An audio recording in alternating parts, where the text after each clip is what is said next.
You ask Tiger to solve. This deals with linear equations with one unknown. The final result is x equals 28. Let's solve it step by step. Group all constants on the right side of the equation. Subtract 4 from both sides. Simplify the arithmetic.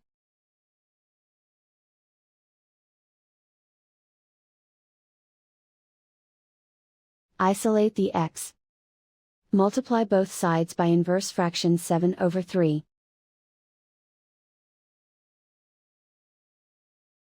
Group like terms. Multiply the coefficients. Simplify the fraction. Multiply the fractions. Simplify the arithmetic.